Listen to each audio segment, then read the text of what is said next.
بدعة ضلالة وكل ضلالة في النار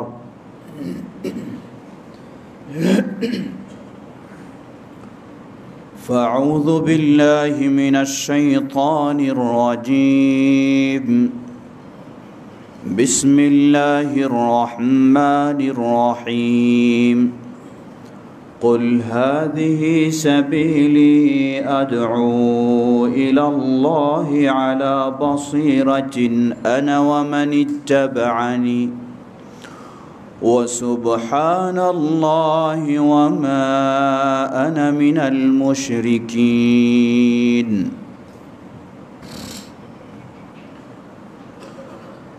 الحمد لله শুরুতে আবারও প্রশংসা জ্ঞাপন করছি সেই আল্লাহ সুবহানাহু ওয়া তাআলার, যিনি আমাদেরকে তার দিনের পথে কবুল করেছেন, তার দিনের পথে চলা সহজ করে দিয়েছেন। যেই আল্লাহ আমাদেরকে তৌফিক দিয়ে সম্মানিত ও মর্যাদাশীল করেছেন, তারই প্রশংসা জ্ঞাপনার্থে বলি আলহামদুলিল্লাহ। অতঃপর অসংখ্য সালাতু সালাম পেশ করছি প্রিয় রাসূল মুহাম্মদ সাল্লাল্লাহু আলাইহি ওয়াসাল্লাম, তার আসহাবি কেরাম, আহলে বাইত, শেষ দিবস পর্যন্ত তার প্রতিটি একনিষ্ঠ অনুসারীদের উপর। সমবেত মুসল্লিবৃন্দ, আমরা সকলেই জানি আল্লাহ সুবহানাহু ওয়া তাআলার একমাত্র মনোনীত দিন হলো ইসলাম। পৃথিবীতে একমাত্র শ্রেষ্ঠ ও মানব জাতির জন্য প্রকৃত কল্যাণকামী দিন হচ্ছে ইসলাম। সুতরাং প্রতিটি মানুষের কর্তব্য এই দিনের উপরে প্রতিষ্ঠিত থাকা এবং অন্যদেরকে এই দিনের প্রতি আহ্বান জানানো, যে দায়িত্ব ছিল মূলত সকল নবী ও রাসূলের। আল্লাহ সুবহানাহু ওয়া তাআলা সর্বশেষ নবী, আমাদের প্রিয় নবী মুহাম্মদ সাল্লাল্লাহু আলাইহি ওয়াসাল্লাম, তাকে নির্দেশনা দিয়ে বলেন, কুল হাযিহি সাবিলি আদউ ইলাল্লাহ আলা বাসীরাতিন আনা ওয়া মান ইত্তাবা'আনি ওয়া সুবহানাল্লাহ ওয়া মা আনা মিনাল মুশরিকিন। আল্লাহ বলছেন, হে নবী, তুমি বলো, হাযিহি সাবিলি, এটাই আমার পথ, এটাই আমার কাজ, এটাই আমার দায়িত্ব, এটাই আমার মানহাজ। কি? আদউ ইলাল্লাহ, আমি মানুষকে দাওয়াত দেই আল্লাহর দিকে। আমার আর বড় কোনো দায়িত্ব নেই। আমার বড় দায়িত্ব হলো, মূল দায়িত্ব হলো মানুষকে আল্লাহর দিকে দাওয়াত দেওয়া। ইসলাম পরিপূর্ণভাবে পালন করার জন্য ব্যক্তিগত জীবনেও আমাকে প্রস্তুত হতে হবে, পারিবারিক জীবনেও হতে হবে, সামাজিক জীবনেও হতে হবে, রাষ্ট্রীয় জীবনেও হতে হবে। কিন্তু সবগুলির প্রতিফলন ঘটবে এই দাওয়া ইলাল্লাহ এর মাধ্যমে। এজন্যই আল্লাহ সুবহানাহু ওয়া তাআলা প্রিয় নবী মুহাম্মদ সাল্লাল্লাহু আলাইহি ওয়াসাল্লামকে এভাবেই নির্দেশনা দিলেন। এই আয়াতে আল্লাহ সুবহানাহু ওয়া তাআলা 5টি বিষয় উল্লেখ করেছেন। প্রথম, কুল হাযিহি সাবিলি আদউ ইলাল্লাহ, এটাই আমার পথ, এটাই আমার দায়িত্ব, এটাই আমার পদ্ধতি, এটাই আমার মানহাজ, এটাই আমার কাজ। আদউ ইলাল্লাহ, আমি জনগণকে দাওয়াত দেই কোনো নির্দিষ্ট মাযহাবের দিকে নয়, কোনো নির্দিষ্ট তরিকার দিকে নয়, কোনো নির্দিষ্ট দলের দিকে নয়, কোনো নির্দিষ্ট মতবাদের দিকে নয়। আদউ ইলাল্লাহ, জনগণের দায়িত্ব হলো আল্লাহর ইবাদত করা, আল্লাহর দিন মেনে চলা। তাই আমি জনগণকে দাওয়াত দেই, মানুষকে দাওয়াত দেই ইলাল্লাহ, দাওয়া ইলাল্লাহ, আল্লাহর দিকে দাওয়া। এর মূল বিষয় হলো আল্লাহ সুবহানাহু ওয়া তাআলার তাওহীদের দিকে দাওয়া। গোটা বিশ্বের মানুষ যদি ইসলাম মেনে চলে, সব দেশগুলিও যদি ইসলামী রাষ্ট্র হয়ে যায়, কিন্তু কেউ যদি তাওহীদ বিষয়ে সচেতন না হয়, তাদের কথা কাজ চিন্তা চেতনায় শিরকের সাথে জড়িয়ে থাকে, তাহলে এই গোটা ইসলামী বিশ্বের কোনো মূল্য নেই। এজন্যই আল্লাহ সুবহানাহু ওয়া তাআলা বললেন প্রথমে আদউ ইলাল্লাহ। একজন মানুষও যদি হয়, সে হবে তাওহীদের উপরে, সে হবে সকল দিক থেকে শিরক মুক্ত। আলা বাসীরা, কিভাবে? না জেনে না বুঝে নয়, অন্ধের মতো দাওয়াত দেই না। আলা বাসীরা, সুস্পষ্ট দলিল প্রমাণ ও বিচক্ষণতার আলোকে আমি আল্লাহর দিকে দাওয়াত দেই। বসিরার বিষয়টি পরে একটু আলোকপাত করব। দ্বিতীয় বিষয়, তৃতীয়, আনা, আমি নিজেই, ওয়ামানিত্তাবাআনি, যারা আমার অনুসারী হবে তাদেরও একইভাবে দায়িত্ব হবে আল্লাহর দিকে দাওয়াত দেওয়া, যারা আমার অনুসারী। এজন্য ইমাম ইবনে কাসির রাহিমাহুল্লাহ এই আয়াতের ব্যাখ্যা করতে গিয়ে তিনি বলেন, যেই দাবি করবে আমি মুহাম্মদ সাল্লাল্লাহু আলাইহি ওয়াসাল্লামের অনুসারী, তাকে নীরব থাকার সুযোগ নেই, দাওয়াতি কাজ করতেই হবে। দাওয়াতি কাজ করতে হবে এর মানে কি? এর অর্থ হলো কারো ছাড় নেই, সবাইকে করতে হবে। কিন্তু এর অর্থ এই নয় যিনি ইসলাম সম্পর্কে গভীর জ্ঞান রাখেন আর যিনি সামান্য জ্ঞান রাখেন দুজনেই সমানভাবে দাওয়াতি কাজ করবে, তা কখনোই নয়। যার যতটুকু যোগ্যতা, যার যতটুকু সক্ষমতা, যার যতটুকু সামর্থ্য, সেই হিসাবে দাওয়াতি কাজ করবে। অনেক সময় হতে পারে একজন বড় আলেম তিনি দাওয়াতি কাজ করে যতটুকু সফল হবেন, আরেকজন বড় আলেম নন, কিন্তু তিনিও তার চেয়েও বেশি দাওয়াতি কাজে সফল হতে পারেন। উদাহরণস্বরূপ, আল্লাহ সুবহানাহু ওয়া তাআলা আপনাকে ধনে জনে বহুদিক থেকে আল্লাহ সুবহানাহু ওয়া তাআলা আপনাকে অনেক কিছু দিয়েছেন। আপনার অধীনে হয় আপনি কোনো সমাজের নেতৃত্ব দিচ্ছেন অথবা কোনো জায়গার নেতৃত্ব দিচ্ছেন, আপনার অধীনে হাজার হাজার মানুষ রয়েছে যাদেরকে আমি শতবার বললেও কোনো আমলে নিবে না, কিন্তু আপনি একবার বললেই সেখানে আমলে নিতে বাধ্য।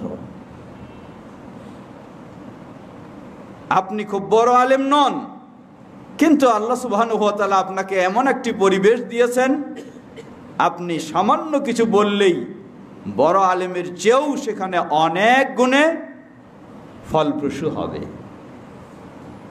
অনেক গুণে কাজে আসবে। একজন খতিব, তিনি কোরআন সুন্নাহর অনেক জ্ঞান রাখেন, মসজিদের মেম্বারে দাঁড়িয়ে অনেক বক্তব্য দেন, তার এই বক্তব্যগুলি মানুষ মসজিদে এসে হয়তো বাধ্য হয়ে শোনে, অনেকেই স্বাচ্ছন্দ্য বোধে শোনে, অনেকেই বাধ্য হয়ে শোনে, যা আসতে হয়েছে তাই শুনতেছি। কিন্তু একজন চিকিৎসক, একজন ডাক্তার মানুষ, তিনি যখন তার চেম্বারে বসেন, চিকিৎসা দিচ্ছেন, সেই সময়ে তার কাছে যে অসুস্থ মানুষেরা আসে, ওই অসুস্থ মানুষদেরকে চিকিৎসক যদি বলেন, দেখুন সুস্থ করার মালিক আমি নই, মালিক হলেন আল্লাহ সুবহানাহু ওয়া তাআলা, সুতরাং আপনি আল্লাহর পথে ফিরে আসুন, আপনি সালাত আদায় করুন, আপনি দ্বীনের পথে চলুন, আপনি হালাল হারাম মেনে চলুন, আল্লাহ আপনাকে সুস্থ করবেন। ওই ডাক্তার সাহেবের ওই দাওয়াতি কাজ এই মেম্বারের দাওয়াতি কাজের চেয়েও অনেক গুণে ফলপ্রসূ হতে পারে। সুতরাং দাওয়াতি কাজ শুধু আলেম হলেই করবে এটা নয়। এজন্যই যিনি রাসূল সাল্লাল্লাহু আলাইহি ওয়াসাল্লামের অনুসারী হবেন, অটোমেটিক তার দায়িত্ব তিনি তার সাধ্য সামর্থ্য অনুযায়ী তার ক্ষেত্রে, তার প্রেক্ষাপটে তিনি দাওয়াতি কাজ করবেন।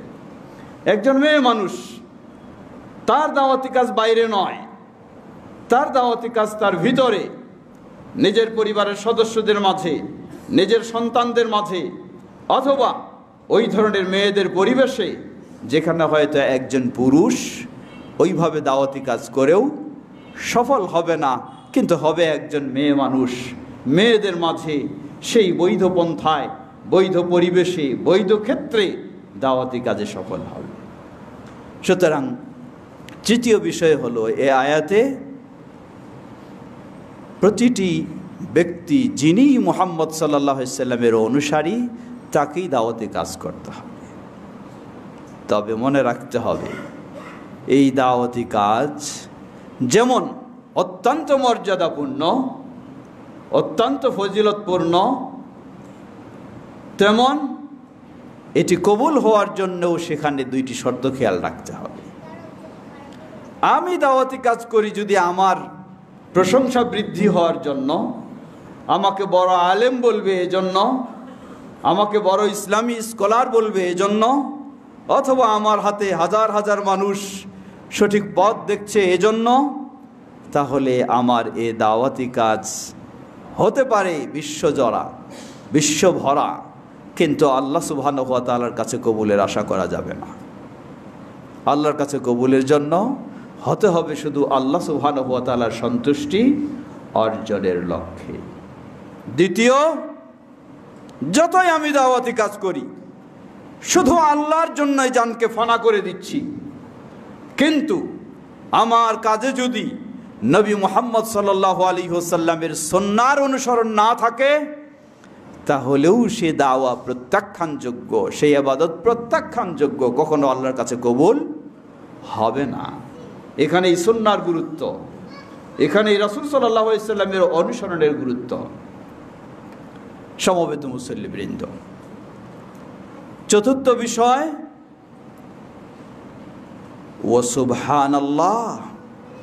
নবী সাল্লাল্লাহু আলাইহি ওয়াসাল্লাম একদিকে দাওয়াতি কাজ করছেন, অপরদিকে তিনি আল্লাহ সুবহানাহু ওয়া তাআলার বরত্ব, মহত্ব এবং সকল এমন কিছু যা আল্লাহর জন্য শোভা পায় না, আল্লাহর জন্য প্রযোজ্য হয় না, সব কিছু থেকে আল্লাহ সুবহানাহু ওয়া তাআলাকে পুত পবিত্র হিসাবে ঘোষণা দিচ্ছেন।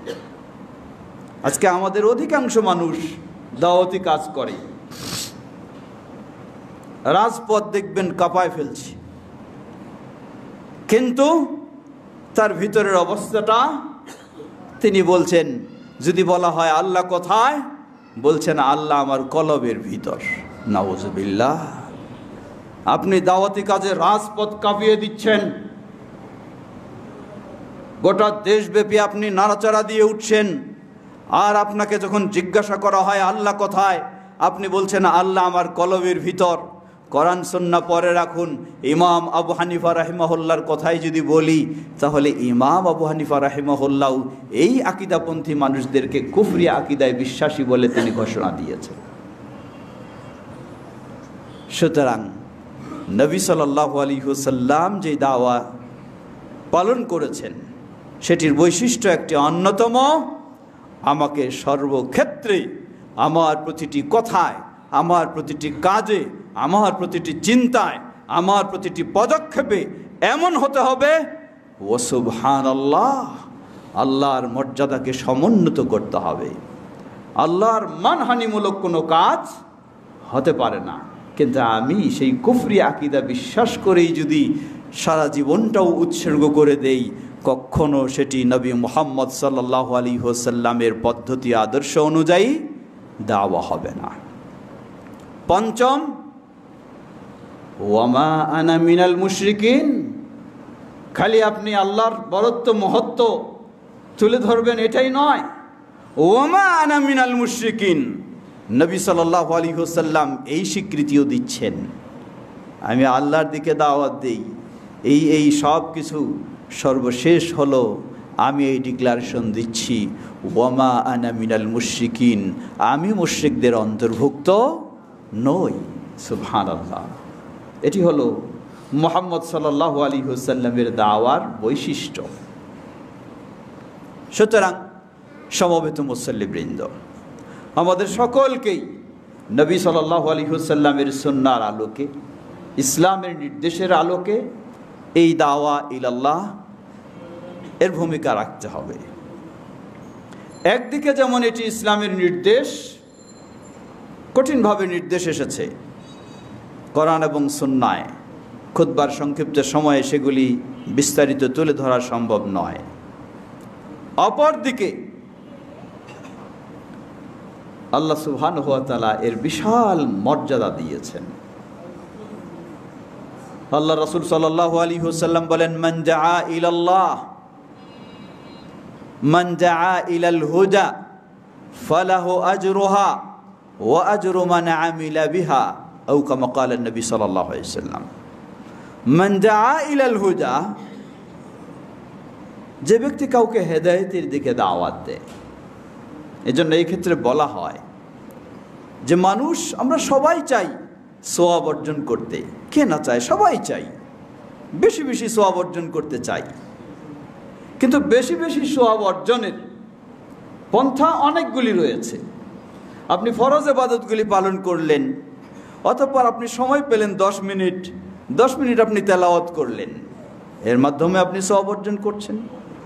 10 মিনিট আপনি কারো একটু হেল্প করলেন, কোনো অসহায় মানুষের, এর মাধ্যমে আপনি সওয়াব অর্জন করছেন। 10 মিনিট আপনি শরীয়তসম্মত তাসবিহ তাহলিল জিকির আজকার করলেন, এর মাধ্যমে আপনি সওয়াব অর্জন করছেন।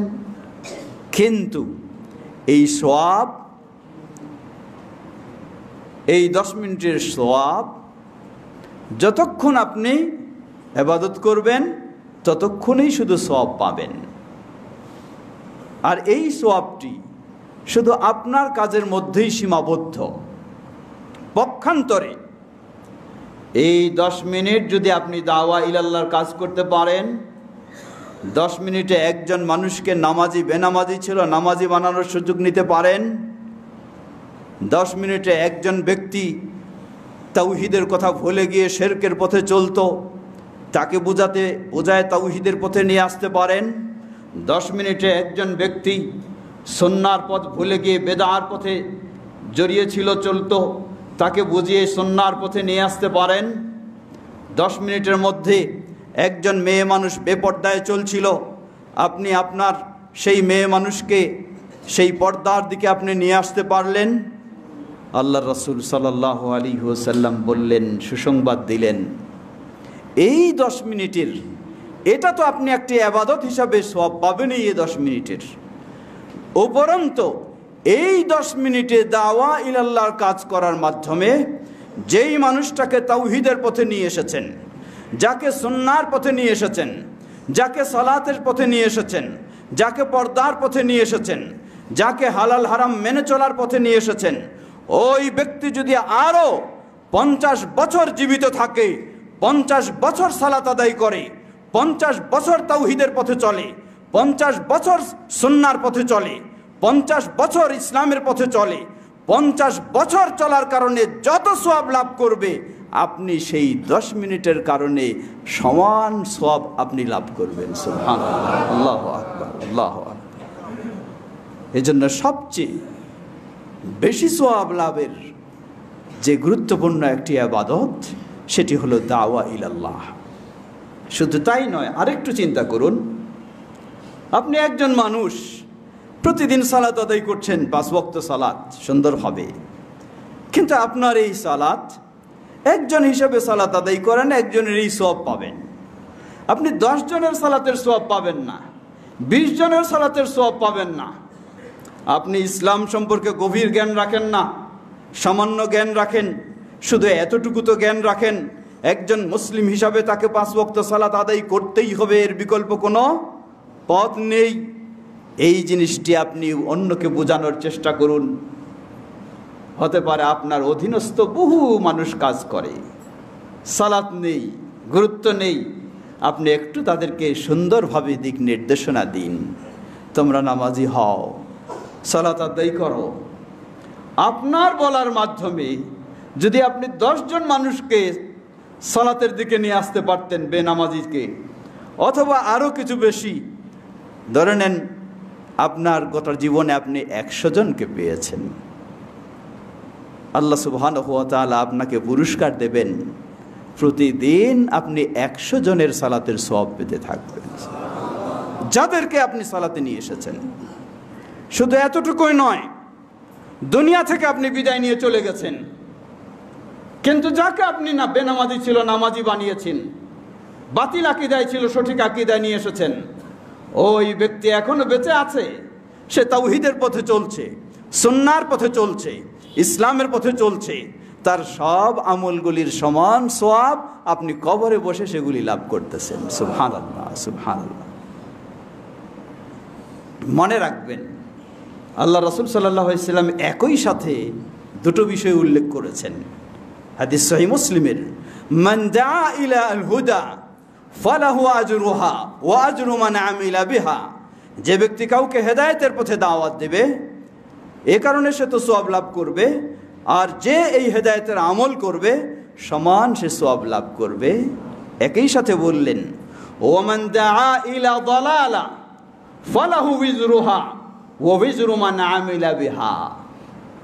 আর যে ব্যক্তি কাউকে গোমরাহির দিকে দাওয়াত দিবে, ইসলাম বিরোধী কাজের দিকে দাওয়াত দিবে, ভ্রান্ত চিন্তার দিকে দাওয়াত দিবে, যতক্ষণ আপনি এই ভ্রান্ত চিন্তা, গোমরাহি, ইসলাম বিরোধী কাজের দিকে দাওয়াত দিলেন, এই সময়টুকুর গুনাহ তো আপনি ভোগ করবেন। এই আপনার এই দাওয়াত পেয়ে যতজন মানুষ ভ্রান্ত পথে চলবে, তারা তাদের গোটা জীবনে যত অপরাধী হবে সব অপরাধের সমান আবার আপনাকে অপরাধ ভোগ করতে হবে।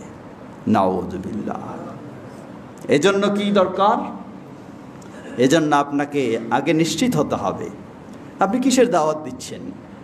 এটি আগে আপনাকে বুঝতে হবে, জানতে হবে যে আমি যেই বিষয়ের দাওয়াত দিচ্ছি, আমার ধারণা এটি সুন্নতের দাওয়াত দিচ্ছি, আমার ধারণা এটি ভালো ইবাদতের দাওয়াত দিচ্ছি, আসলেই কি সেই জিনিসটি সুন্নাহ কি না, আসলেই কি সেই জিনিসটি, সেই আকীদা সঠিক কি না, আসলেই কি সেই আমলটি কোরআন এবং সুন্নাহর আলোকে সঠিক প্রমাণিত কি না।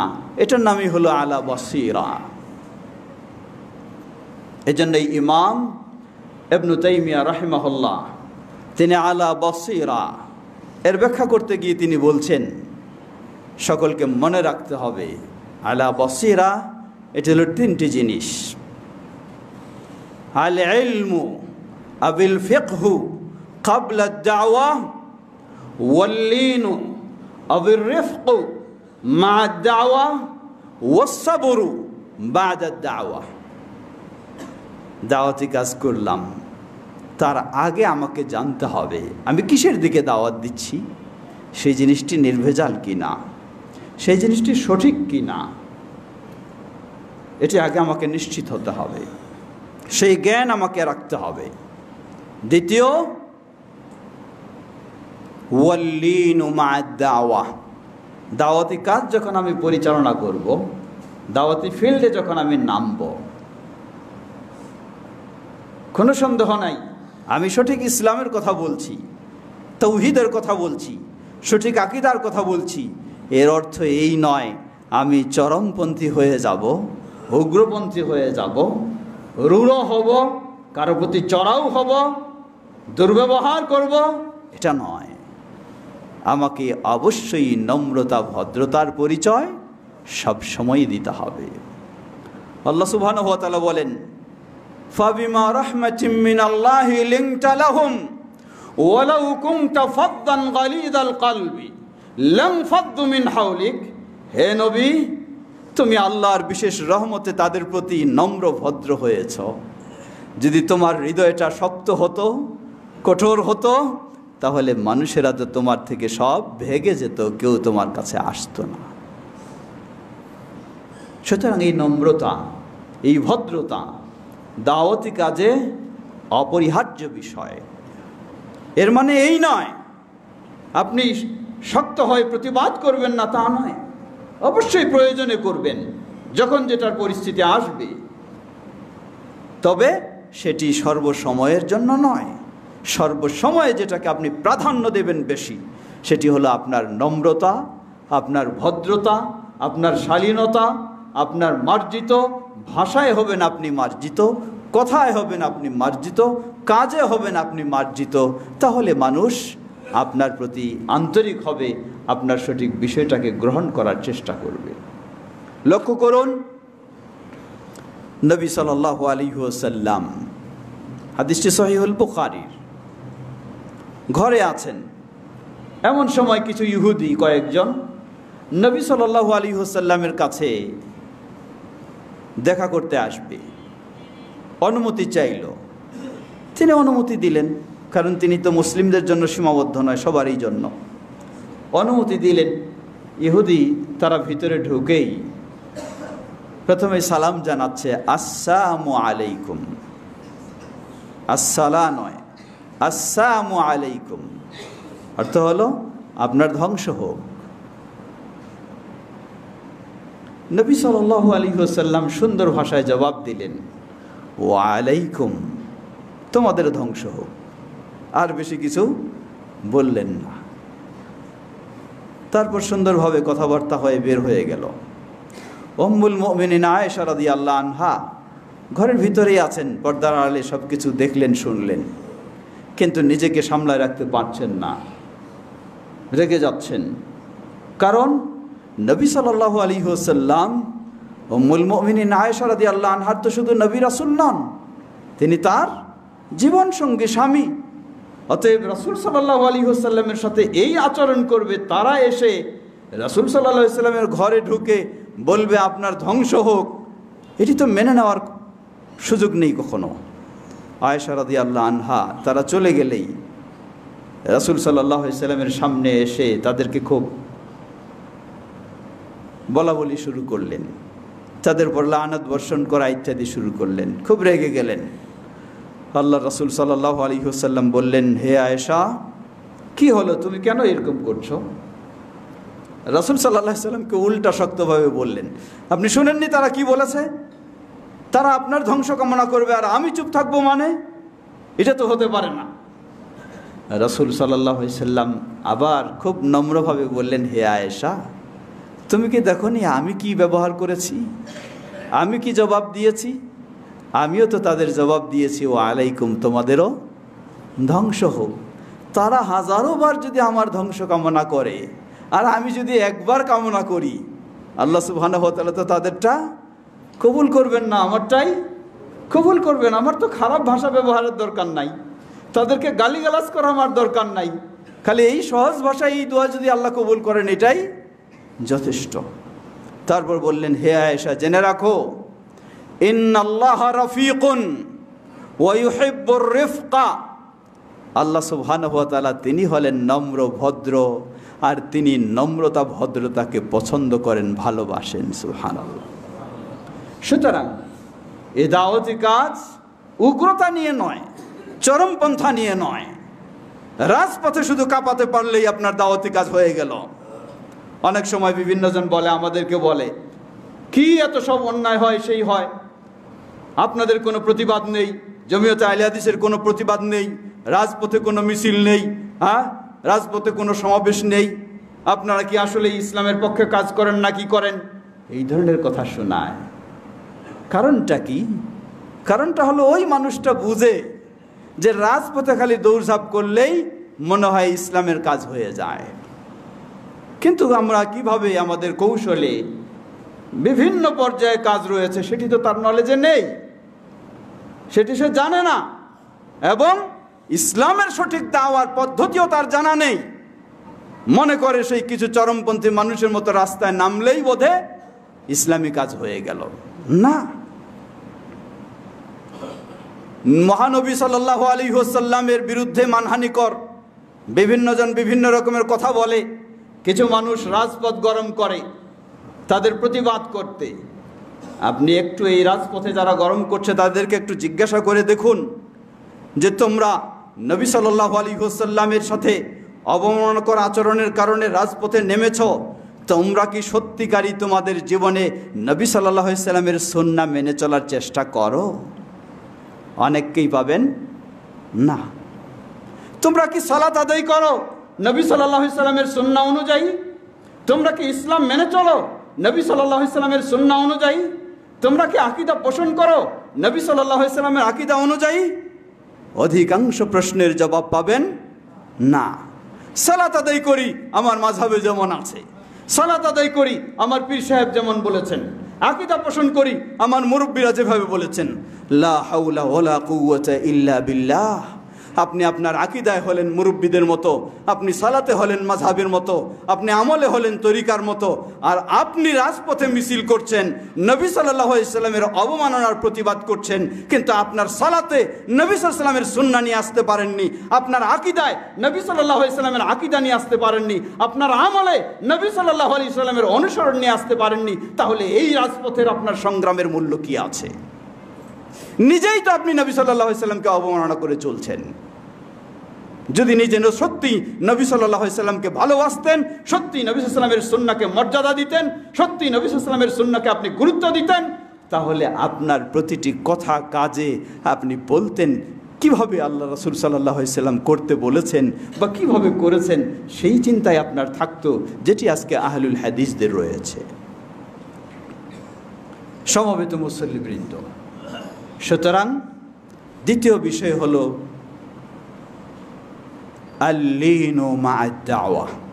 দাওয়াতি কাজ পরিচালনা করার সময় ধৈর্য এবং ভদ্রতা নম্রতার সাথে। আপনি হবেন গরম যখন গরমের প্রয়োজন দেখা দেবে, এর মানে অধিকাংশ সময় গরম তা নয়, এটি রাসূল সাল্লামের স্বভাব নয়। আর রাসূল সাল্লাল্লাহু আলাইহি সাল্লামের চেয়ে আপনি বড় দাঈ ইলাল্লাহ হয়ে যান নাই, কিয়ামত পর্যন্ত কারো পক্ষে সম্ভব নয় রাসূল সাল্লাল্লাহু আলাইহি সাল্লামের চেয়ে আল্লাহর পথে বেশি দাওয়াতি কাজ করবে, নাউযুবিল্লাহ, কোনোদিন সম্ভব নয়। বেশি তো দূরের কথা, তার সমানেই কোনোদিন সম্ভব নয়। সুতরাং আপনি সুন্নাহকে অতিক্রম করে আবেগকে প্রাধান্য দিয়ে আপনি কি করতে চাচ্ছেন? আল্লাহ আমাদের সকলকে রাসূল সাল্লাল্লাহু আলাইহি ওয়াসাল্লামকে, সাহাবায়ে কেরামকে অনুসরণ করে ইসলামের সব কাজ করার তৌফিক দান করুন। ওয়া আখিরু দাওয়ানা আলহামদুলিল্লাহি রাব্বিল আলামিন ওয়া সাল্লাল্লাহু তাআলা নবিনা মুহাম্মদ ওয়া আলা আলিহি ওয়া সাহবিহি।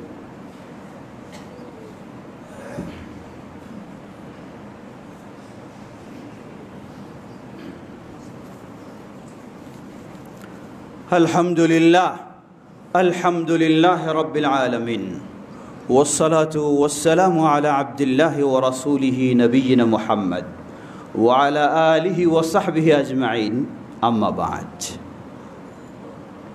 সমবেত মুসল্লিবৃন্দ, ফিরে আসি আবার। ইমাম ইবনে তাইমিয়া রাহিমাহুল্লাহ বললেন, তিনটি বিষয় মনে রাখতে হবে।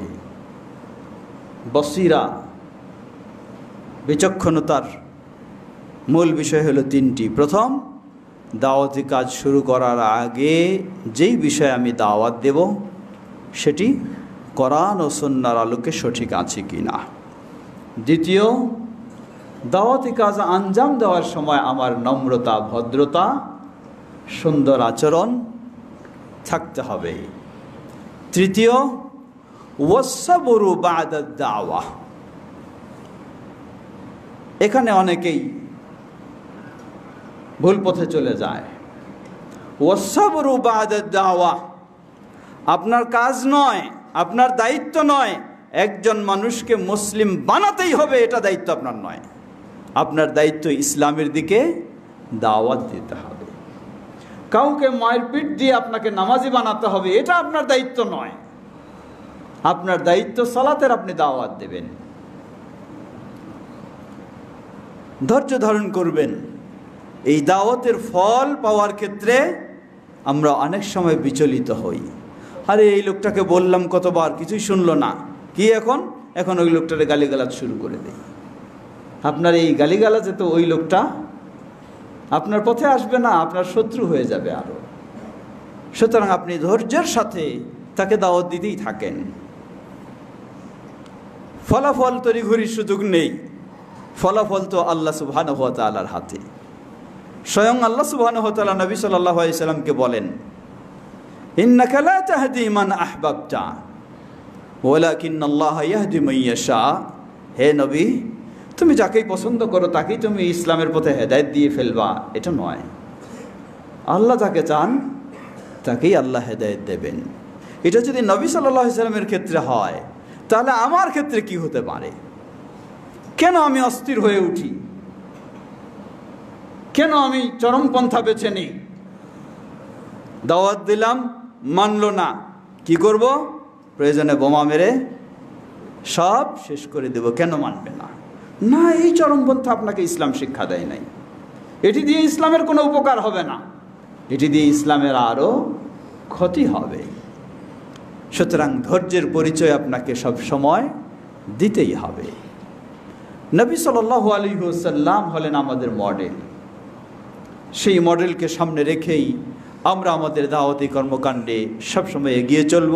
আল্লাহ আমাদের সকলকে সে তৌফিক দান করুন। সমবেত মুসল্লিবৃন্দ, দাওয়াতি কাজ হয়তোবা আপনি আপনার দৃষ্টিতে দেখছেন যে এই লোকটা দাওয়াতি কাজে কোনো ভূমিকা নেই, কিন্তু তার দাওয়াতি কাজ এমন, সেটার তুলনা হয় না আপনার দাওয়াতি কাজের। যার ছোট্ট একটি উদাহরণ দেই। ধরে নিন, আমাদের শ্রদ্ধাভাজন ব্যক্তি এখানে আছেন, ফকির বদরুজ্জামান সাহেব। উনি হয়তো আপনার সাথে কোনো সেমিনারে গেলেন না, রাস্তায় কোনো মাঠে নামলেন না। আপনি মনে করছেন যে এত বললাম আমরা, উনি আমাদের মুরব্বী, আমাদের নেতৃত্ব দিয়ে মাঠে নামবে, একটু কিছুই করলেন না, কোনো দাওয়াতি কাজের চিন্তা নাই। আপনি একটা ভেবে আপনি একটা মন্তব্য করে ফেললেন। আপনি কি জানেন আপনার দাওয়াতি কাজ কি আর উনার দাওয়াতি কাজ কি? যারা আপনাকে দিন শিক্ষা দিবে এমন শত শত নয় হাজার মানুষ তিনি তৈরি করছেন। আলহামদুলিল্লাহ। ওই দাওয়াতি কাজ আপনার মতো ব্যক্তির লক্ষ কোটি মানুষের দাওয়াতি কাজের চেয়েও আরো অনেক গুরুত্বপূর্ণ দাওয়াতি কাজ। এজন্য শুধু একজনকে মনে করে খালি করবেন না। বাংলাদেশ জমিয়তে আহলে হাদিস হয়তো আপনি রাস্তায় রাজপথে দেখছেন না। কেন দেখছেন না? কারণটা কি? রাজনীতিতে নামছেন না, কেন দেখছেন না? কারণটা কি? আপনি কি ইসলামের দাওয়াতি কাজ করতে চান না আবেগের দাওয়াতি কাজ করতে চান? নিশ্চয়ই আপনার আবেগের দাওয়াত, এটা ইসলামের দাওয়াত নয়। যদি ইসলামের দাওয়াত হতো তাহলে আপনার প্রতিটি পদক্ষেপে আপনি কোরআন এবং সুন্নাহ, আপনাকে তিনটি জিনিস সবসময় মনে রাখতে হবে। প্রথম হলো কোরআন এবং সুন্নাহর দলিল আপনাকে সাপোর্ট করে কিনা। দ্বিতীয় হলো দলিল শুধু মন মতো বুঝলে চলবে না, দলিল বুঝতে হবে যাদের সামনে কোরআন এবং সুন্নাহ এসেছে তারা যেভাবে বুঝেছেন, অর্থাৎ সাহাবায়ে কেরাম। এটাকেই বলা হয় সালাফদের, পূর্বসূরীদের বুঝ, তাদের পদ্ধতি। এই পদ্ধতিতে ছাড়া যদি আপনি চলেন, গোটা দুনিয়াও হয়তো আপনার দৃষ্টিতে দেখবেন আপনি জয় করে ফেলেছেন। সেই ইরানের মতো বিশাল সাইনবোর্ড কি ইসলামী রাষ্ট্র, অথচ তারা কোরআনকেই মানে না, নবী সাল্লাল্লাহু আলাইহি ওয়াসাল্লামের সুন্নাহকে মানে না, আবু বকর, ওমর, উসমান রাদিয়াল্লাহু আনহুকে মানে না। কিসের আপনার এটা ইসলাম? এই ইসলাম দিয়ে আপনি কি করবেন? এই ইসলাম দিয়ে আপনি কিভাবে জান্নাতে যাবেন? সুতরাং আবেগের সাথে বিষয় নয়। বাংলাদেশ জমিয়তে আহলে হাদিসকে হয়তো রাজপথে দেখেননি, হয়তো রাজনীতিতে দেখেননি, কিন্তু বাংলাদেশ জমিয়তে আহলে হাদিস এই ধরনের প্রায় 850 মাদ্রাসার নেতৃত্ব দিচ্ছে, যেগুলিতে হাজার হাজার আলেম তৈরি হচ্ছে, তাওহীদ সুন্নাহর আলেম তৈরি হচ্ছে, হাজার হাজার কোরআন সুন্নাহর সঠিক পথের অনুসারী তৈরি হচ্ছে। শুধু অনুসারী নয়, তারা মানুষকে গাইড দেবে এমন ব্যক্তি তৈরি হচ্ছে। সুতরাং না জেনে না বুঝে শুধু চোখের সামনে কিছু দেখেই এই ধরনের কারো ভুল চিন্তা করাটা কখনোই উচিত নয়। আমি ঠিক পথে আছি কিনা এটা আগে নিজেকে আমি ঠিক করে নেই। আবেগতাড়িত হয়ে কিছু বলবো আর মন্তব্য করব, এমনটি কারো উচিত নয়, কাম্য নয়। আজকে যদি এই চাষারা আহলে হাদিস মসজিদ ধৈর্যের পরিচয় না দেওয়া যেত, তাহলে হয়তো বা এই পর্যায়ে আসা সম্ভব ছিল না। প্রথমেই দেখবেন যে অনেক মানুষ কি করে, আমাদের প্রথমে একটা খালি সংঘর্ষবাদক এই চিন্তা করে। আবার কিছু ভাই আছেন দাওয়াতি কাজে ফিল্ডে আছেন, তাদের টার্গেটেই খালি বাহাস করবে, বাহাস, এই বাহাস নিয়েই চিন্তা। আপনি বাহাস করবেন কেন? এটি কি নবী সাল্লাল্লাহু আলাইহি ওয়াসাল্লামের পদ্ধতি? ইসলাম আপনাকে তর্ক বিতর্কেও জড়ানোর অনুমতি দিয়েছে, কিন্তু এটা হলো শেষ পর্ব। তারও কিছু শর্ত রয়েছে, তারও কিছু নীতিমালা রয়েছে। সুতরাং আমাদেরকে সবসময় মনে রাখতে হবে আমাদের মডেল হলেন নবী মুহাম্মদ সাল্লাল্লাহু আলাইহি ওয়াসাল্লাম। আর তিনি বলেছেন, জেনে রাখো, সাতাফতারিকু উম্মতি ইলা 73 ফিরকা কুল্লুহা ফিন-নার ইল্লা ওয়াহিদা কিলা মান হিয়া ইয়া রাসূলুল্লাহ ক্বালা হিয়া মা আনা আলাইহি ওয়া আসহাবি। আমার উম্মত 73 দলে বিভক্ত হবে, সবগুলি যাবে জাহান্নামে, একটি ব্যতীত। তারা কারা? বললেন, হিয়া মা আনা আলাইহি ওয়া আসহাবি, আমি এবং আমার সাহাবায়ে কেরাম যেই পথে, যেই মতে, যেই কাজে, যেই আকীদায়, সেই পথে, সেই মতে, সেই কাজে, সেই আকীদায় যে প্রতিষ্ঠিত থাকবে, তারাই হলো মুক্তিপ্রাপ্ত, তারাই হলো নাজাতপ্রাপ্ত, তারাই হলো নির্ভেজাল, তারাই হলো সঠিক। আমরা যেন সেই সঠিকের পথেই অগ্রসর হতে পারি। আল্লাহ আমাদের সকলকে সে তৌফিক দান করুন। সমবেত মুসল্লিবৃন্দ, বিষয়টি দাওয়া ইলাল্লাহ অত্যন্ত গুরুত্বপূর্ণ। দীর্ঘ সময়ের প্রয়োজন সব বিষয়গুলিকে আলোচনা করতে গেলে, তাই সংক্ষিপ্ত খুতবায় যে বিষয়গুলি আমরা আলোকপাত করেছি, আমরা যেন প্রথম হলো সবাই আমরা দাওয়ার গুরুত্ব দেব। দ্বিতীয় হলো সঠিক পথে, সঠিক পন্থায় আমরা দাওয়াতি কাজ করব। তৃতীয় হলো ফলাফল নিয়ে অবশ্যই আমাকে চিন্তা রাখতে হবে, কিন্তু কখনো বিচলিত হওয়া যাবে না, অস্থির হওয়া যাবে না। আপনি আপনার জীবনে একটা কাজ শুরু করেছেন, হতে পারে আপনার জীবনে পূর্ণতায় আপনি পৌঁছতে পারবেন না, কিন্তু একটা ভালো কাজ আপনি শুরু করলেন, আল্লাহ এটাকে কবুল করলে একদিন না একদিন তা পূর্ণতা লাভ করবে ইনশাআল্লাহ। আর আল্লাহ রাসূল সাল্লাল্লাহু আলাইহি সাল্লাম আপনাকে সুসংবাদ দিলেন, মান সান্না সুন্নাতান হাসানাতান ফিল ইসলাম ফালাহু আজরুহা ওয়া আজরু মান আমিলা বিহা আও কামা ক্বালা নবী সাল্লাল্লাহু আলাইহি সাল্লাম। যে ব্যক্তি ইসলামের একটা ভালো কাজ শুরু করবে, ভালো কাজ মানে শরীয়তসম্মত কোরআন সুন্নাহর দলিলের আলোকে, সেই সমাজে ছিল না, সেই জায়গায় ছিল না, আপনি শুরু করলেন, এ কারণে তো আপনি সওয়াব লাভ করবেন। আপনার জীবনে হতে পারে পূর্ণতায় পৌঁছবে না, কিন্তু পরবর্তীতে যারাই এটাতে সম্পৃক্ত হয়ে এগিয়ে চলবে এই কাজ, সবার সমান আপনি শুরু করেছিলেন, আল্লাহ আপনাকে দান করবেন। এর মানে বলতে চাই, এই চাষারায় এই সুন্দরভাবে সালাত আদায়ের পরিবেশ ছিল না।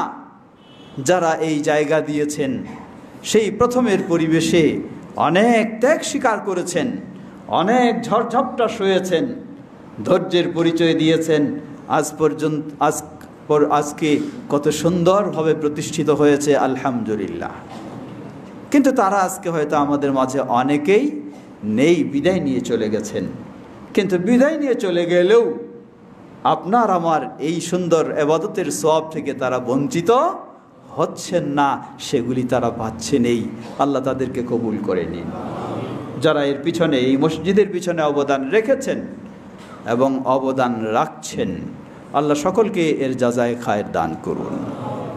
এবং আমরাও যেন ঐক্যবদ্ধভাবে এই মসজিদকে আরও সুপ্রতিষ্ঠিত করার ক্ষেত্রে ভূমিকা রাখতে পারি। আল্লাহ আমাদের সকলকে সে তৌফিক দান করুন। ইবাদাল্লাহ রাহিমাকুমুল্লাহ, আল্লাহুম্মা সাল্লি আলা মুহাম্মদ ওয়া আলা আলি মুহাম্মদ কামা সাল্লাইতা আলা ইব্রাহিম ওয়া আলা আলি ইব্রাহিম ইন্নাকা হামিদুম মাজিদ। আল্লাহুম্মা বারিক আলা মুহাম্মদ ওয়া আলা আলি মুহাম্মদ কামা বারাকতা আলা ইব্রাহিম ওয়া আলা আলি ইব্রাহিম ইন্নাকা হামিদুম মাজিদ।